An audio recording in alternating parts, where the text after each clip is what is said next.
ఈ iron ore, ఈ భూమి నుంచి తవ్వి తీసిన ఈ ఐరన్ ఓర్ నుంచి ఈ స్టీల్ని ప్రొడ్యూస్ చేసే క్రమంలో మేము అనేక పొల్యూషన్స్ని ఎదుర్కొంటూ మా పోస్ట్ రిటైర్మెంట్ మెడికల్ లైఫ్ చాలా దుర్భరంగా మారే పరిస్థితుల్లో కూడా మేము వీఆర్ కమిటెడ్ టు ప్రొడ్యూస్ 7.3 కాదు 8 మిలియన్ టన్ ప్రొడ్యూస్ చేయడానికి మేము కమిట్ అయి ఉన్నాము.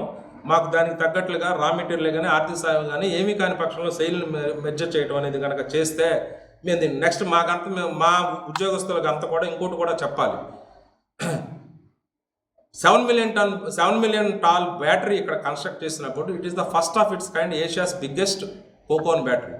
ఈ కోకోన్ బ్యాటరీ అనేది చాలా కీలకమైంది స్టీల్ ప్రొడక్షన్కి. అందులో చాలా హై టెంపరేచర్స్ డీల్ చేయడమే కాకుండా చాలా కెమికల్ పొల్యూషన్ కూడా ఉంటుంది, డస్ట్ పొల్యూషన్ కూడా ఉంటుంది. అలాంటి బ్యాటరీని 32 సంవత్సరాలు, ఆ బ్యాటరీ లైఫ్ జనరల్గా 10 to 15 years ఉంటుంది. 32 సంవత్సరాలకి ఇక్కడ మేము 3 బ్యాటరీలు రన్ చేస్తున్నాం. కేవలం మాకు ఇన్హౌస్లో ఉన్న టాలెంట్తో, ఇన్హౌస్లో ఉన్న మాడిఫికేషన్స్తో 32 years ఎంటైర్ వరల్డ్లోనే స్టీల్ ఇండస్ట్రీలో ఎక్కడా కూడా కోకోన్ రికవరీ బ్యాటరీని రన్ చేసిన చరిత్ర లేదు. ఈ రోజు కూడా మేము దాన్ని రన్ చేస్తూనే ఉన్నాం. ఎందుకంటే ఇవాళ దాన్ని మాడిఫై చేయడానికి మా దగ్గర డబ్బులు లేవు. అదే కనుక సెయిల్లో మెజర్ చేస్తే ఫ్యూ థౌజండ్స్ ఆఫ్ క్రోర్స్తో ఈ మాడిఫికేషన్స్ చేయొచ్చు. ఈ మాడిఫికేషన్స్ చేయటం వల్ల అత్యంత నాణ్యమైన మీకు అత్యంత చవకగా. నెక్స్ట్ ఇక్కడ ఇంకోటి కూడా ఉంది. మాకు వితిన్ 20 kilometers డిస్టెన్స్లో 2 మేజర్ పోర్ట్లు, విశాఖపట్నం పోర్ట్ అనేది అలాగే గంగవరం పోర్ట్ అనేది 2 మేజర్ పోర్ట్లు ఒక 20 kilometers రీచ్లో ఉన్న ఏకైక స్టీల్ ప్లాంట్ మాదే. ఎందువల్లంటే ఈ సెయిల్లో మెజర్ చేస్తే కనుక ఇక్కడ నుంచి ఏ సెయిల్ కానీ ఈవెన్ అన్ని ప్రైవేట్ ప్లాంట్స్ కూడా మేము కోకింగ్ కోల్ని ఆస్ట్రేలియా నుంచి కానీ, ఇండోనేషియా నుంచి కానీ, సౌత్ ఆఫ్రికా నుంచి ఇంపోర్ట్ చేసుకోవాలి. ఇంపోర్ట్ చేసుకునే క్రమంలో పోర్టులకు వస్తాయి. పోర్టులకు వచ్చిన తర్వాత అక్కడ నుంచి బై రోడ్ కానీ బై రైలు కానీ తీసుకువెళ్తారు. మాకు డైరెక్ట్గా కన్వేయర్ గంగవరం పోర్టుతో కన్వేయర్ ఉంది. వితిన్ మ్యాటర్ ఆఫ్ 300 to 400 మధ్యలో మాకు ట్రాన్స్పోర్టేషన్ వచ్చేస్తుంది.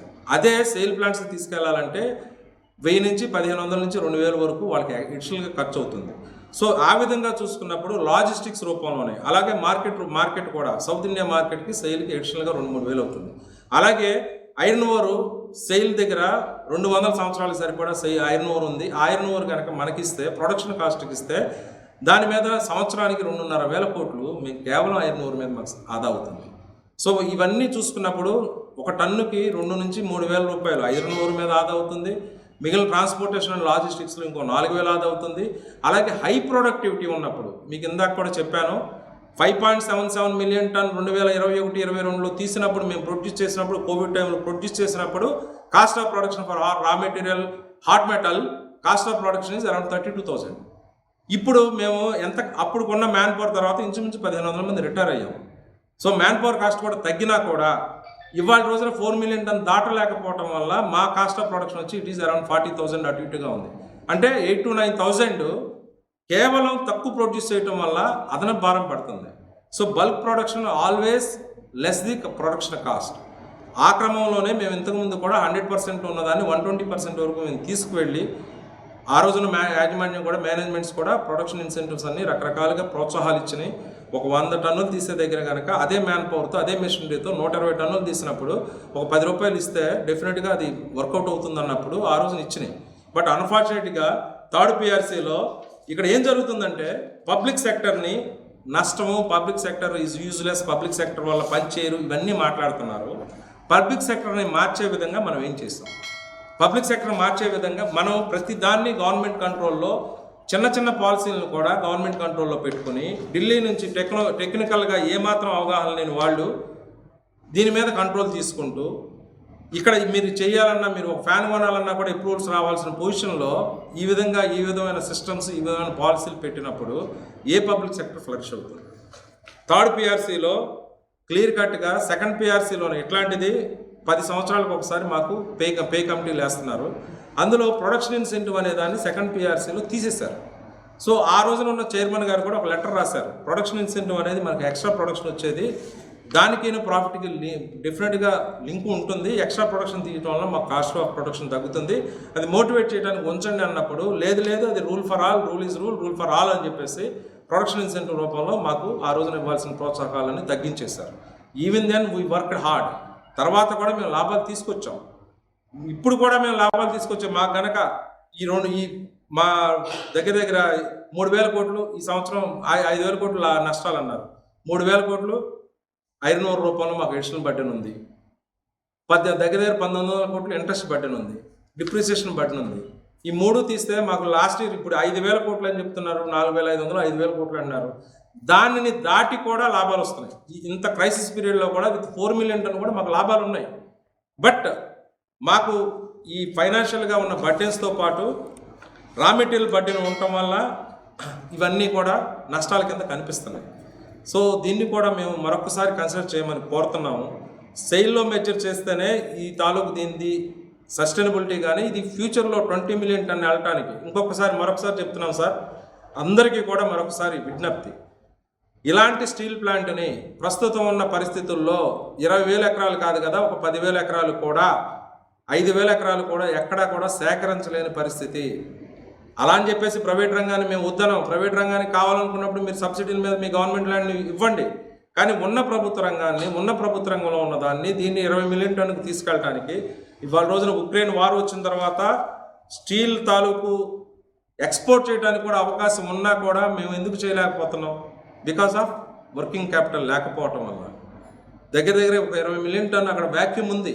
అది ఆఫ్రికన్ కంట్రీస్లో కావచ్చు. ఇక్కడ మన దేశం సెల్ఫ్ సఫిషియెంట్ అవటమే కాదు, చైనా మాదిరి మనం ఎక్స్పోర్ట్ ఆఫ్ స్టీల్ కూడా చేయాలి, కొరియా మాదిరి చేయాలి, జపాన్ మాదిరి చేయాలి, వాల్యూ యాడెడ్ ప్రోడక్ట్ని ఇంప్రూవ్ చేయాలి.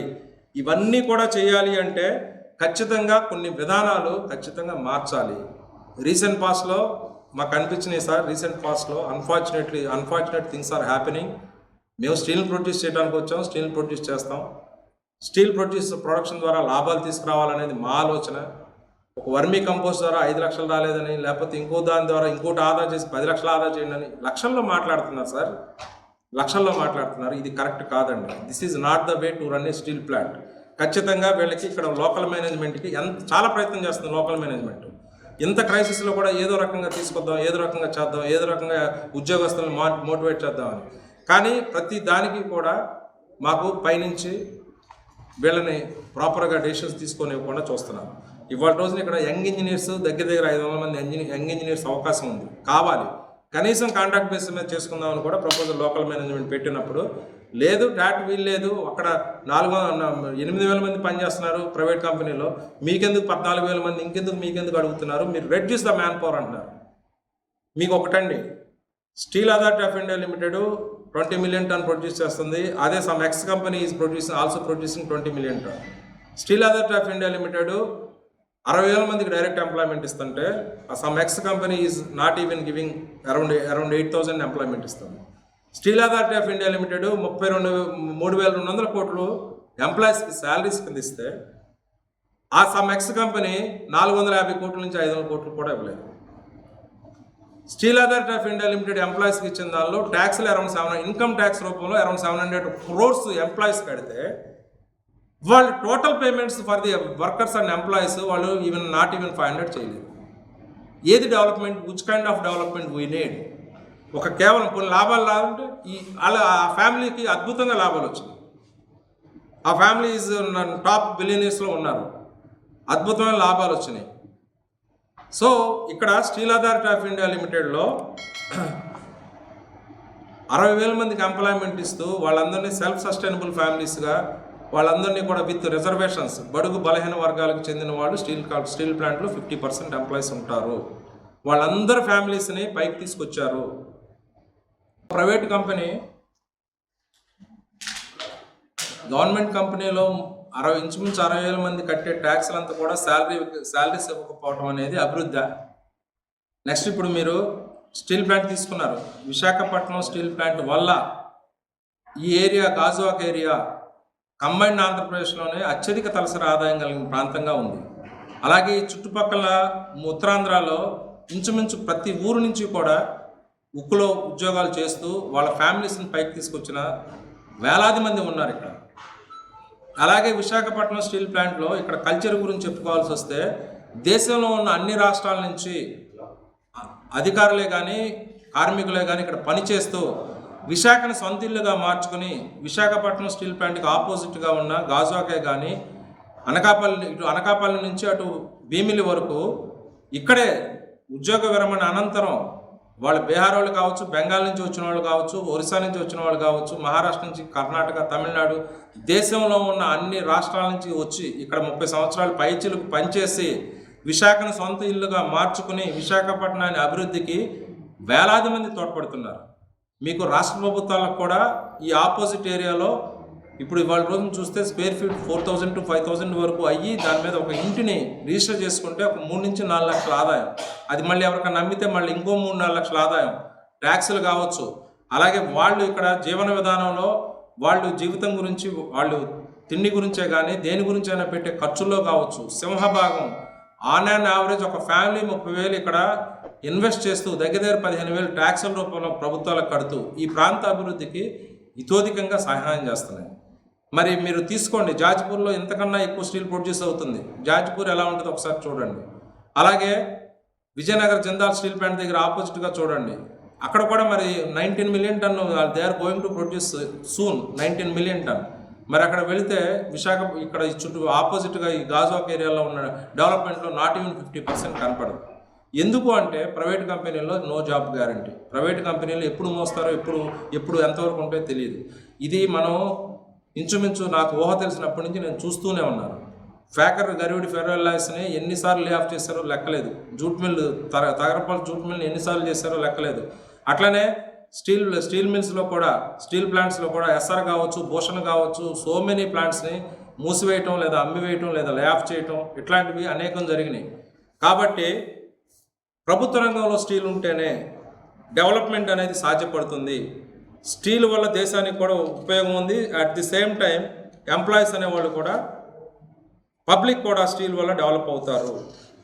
ఇది మేము once again and again we are requesting honourable government రేపు రాబోయే రిప్రజెంటేటివ్స్ని అందరినీ కూడా స్టీల్ ఎగ్జిక్యూటివ్ అసోసియేషన్ తరఫున, steel executive federation of India తరఫున, national confederation of officers association తరఫున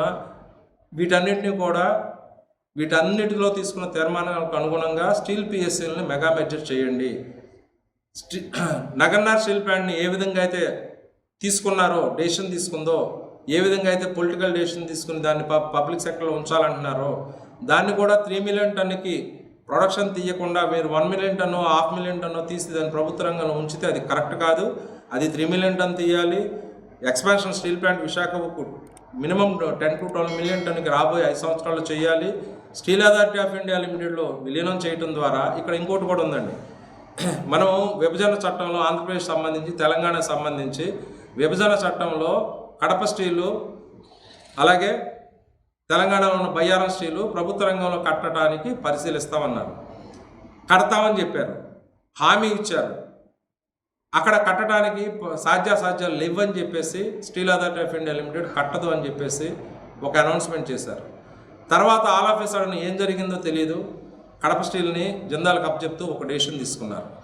బయ్యారం స్టీల్ని ఇంకా అక్కడ నాయకులు, అక్కడ పొలిటీషియన్స్, అక్కడ ముఖ్యమంత్రులు దాన్ని కేంద్ర ప్రభుత్వం ఆధ్వర్యంలోనే కట్టండి, మాకు 200 కిలోమీటర్లు కూడా లేదు, ఐరన్ ఓర్ ఛత్తీస్గఢ్ నుంచి తెచ్చుకోవటం ఈజీ, మా దగ్గర కూడా బయ్యారంలో కూడా కొంత ఐరన్ ఓర్ ఉంది కాబట్టి మేము కావాల్సిన నీరు ఇస్తాం, విద్యుత్ ఇస్తాం, మీకు కావాల్సిన టెక్నాలజిస్టులు ఉన్నారు ఇక్కడ, మీరు కట్టండి, నిరుద్యోగ యువతకి ఉపాధి కల్పించండి అని వాళ్ళు అదే స్టాండ్ మీద ఉన్నారు. మరి ఇక్కడ మాకు అర్థం కానిది ఏంటంటే, ఒక ప్రభుత్వం అనేది, కేంద్ర ప్రభుత్వం కావచ్చు, రాష్ట్ర ప్రభుత్వాలు కావచ్చు, ప్రభుత్వం అనేది చాలా పెద్ద వ్యవస్థ. ఒక వ్యవస్థకి సాధ్యం కానిది, ఒక వ్యవస్థకి లాభదాయకం కానిది ఒక ఫ్యామిలీకి అట్లా లాభదాయకం అవుతుంది అంటే ఎక్కడ ఉంది లోపం? డెఫినెట్గా ఖచ్చితంగా వ్యవస్థలో కొన్ని లోపాలు ఉన్నాయి. ఆ లోపాలను మనం సరి చేసుకోవాలి. మీకు ఇక్కడ ఇంకోటి కూడా చెప్తా, ఇవాళ ఉన్న సెయిల్ 6 నెలలు అంటే ఎక్కడ బయట కనిపించట్లేదు, అడ్వర్టైజ్మెంట్లు వినిపించట్లేదు, కానీ ఏదో సెయిల్ కొద్ది గొప్ప అక్కడక్కడ కనిపిస్తుంది. కానీ విజయవాడ బస్ స్టాండ్కి వెళ్ళి, విజయవాడ రైల్వే స్టేషన్కి వెళ్ళి మీరు నిలబడితే ప్రతి 3 నిమిషాలకి ఒక జేఎస్డబ్ల్యూ యాడ్ వస్తుంది. అంత అడ్వర్టైజ్మెంట్ ఇస్తున్నారు. అలాగే ఇప్పుడు ఐపీఎల్ టీమ్స్ని స్పాన్సర్ చేస్తుంది ఒక టీంని, వన్ ఆఫ్ ది టీమ్ని. అలాగే జేఎస్పీఎల్ స్పాన్సర్ చేస్తుంది. అలాగే టాటాలు స్పాన్సర్ చేస్తున్నారు, ఎస్ఆర్లు స్పాన్సర్ చేశారు ఇంతకుముందు. అంటే అంత లాభదాయకం లేనప్పుడు వేలాది వందలాది కోట్లు ఖర్చు పెట్టి వాళ్ళు అడ్వర్టైజ్మెంట్ ఎందుకు ఇస్తున్నారు? అంటే డెఫినెట్గా స్టీల్ అనేది చాలా లాభదాయకమైన పరిశ్రమ.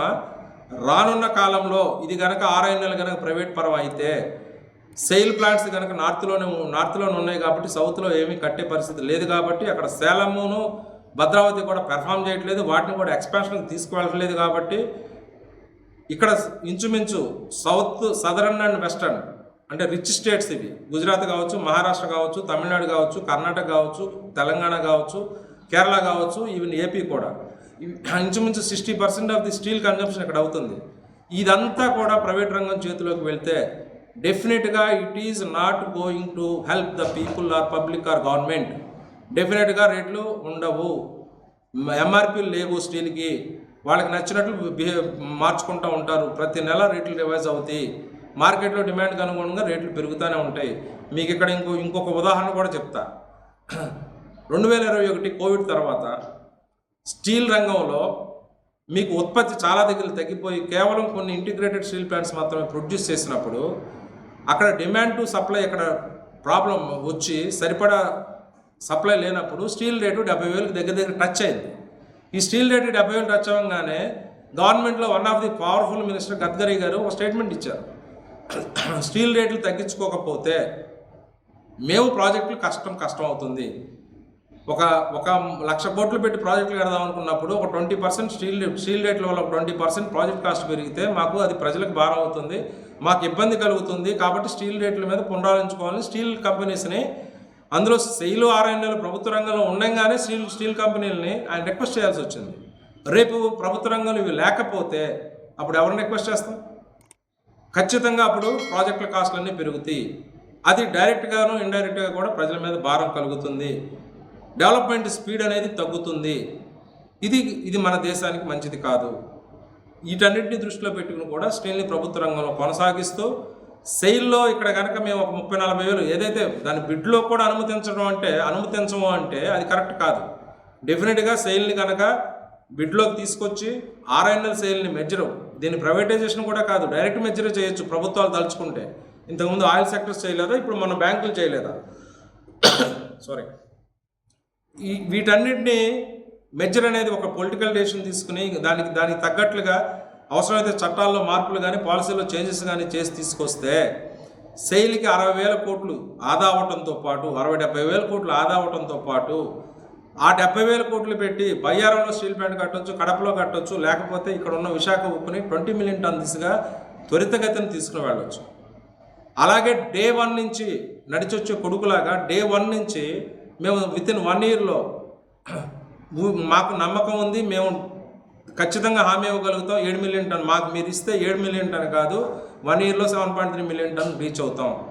దానికి తగ్గట్టుగా మీరు వర్కింగ్ క్యాపిటల్ సపోర్టు, దానికి తగ్గట్టుగా మీరు రా మెటీరియల్ సపోర్ట్ ఇస్తే ఇది సెయిల్ మొత్తం మీదే ఈరోజు కూడా 7.3 మిలియన్ టన్ను. ఇది సెయిల్లో ఉన్న ఇండివిజువల్ ప్లాంట్స్ కన్నా ఇది అత్యధికం.